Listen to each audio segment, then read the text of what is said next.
সম্মানিত কৃষক বন্ধুরা, এই আমার সরিষা ক্ষেত। এই সরিষাটির জাত হচ্ছে বাড়ি 14।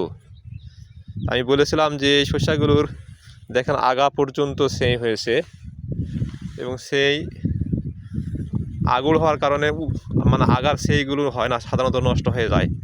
আর এটাও একটু লেটে সানলা ধান কাটার পরে আমি দিয়েছি। সানলা ধান কাটার দেওয়ার পরে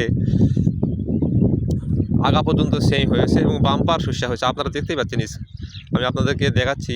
যেহেতু এটা আমার বীজ উৎপাদন, এখন থেকে ফুল ধরে গেছে। আমি এখন থেকে যেটা বীজের যে পুষ্টি বা বিভিন্ন উপাদানগুলো দিতে হয়, এগুলো আমি স্প্রে করা শুরু করব।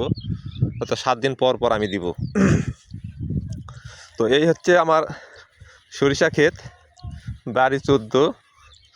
তো কেমন হয়েছে এখানে দেখতে পাচ্ছেন, বহুদূর পর্যন্ত 11 বিঘা মাটির স্কিম আছে এখানে আমার সরিষা। তো সম্পূর্ণ বীজ উৎপাদন।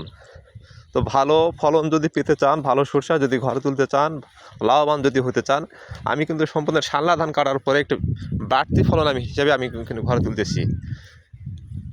তো আপনারা সাধারণত সানলা ধান কাটার পরে অন্য কোনো ক্ষেত দেন না, নমলা হয় বলে বা ভালো হবে না মনে করে দেন না। কিন্তু দেখেন আমার এই শস্যগুলো কেমন হয়েছে।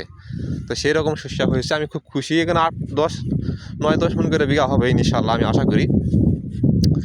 তো ভালো বীজ আপনারা আমার কাছ থেকে সংগ্রহ করবেন, আর জমি ফেলে না রেখে এরকম বাড়তি ক্ষেত লাগাবেন।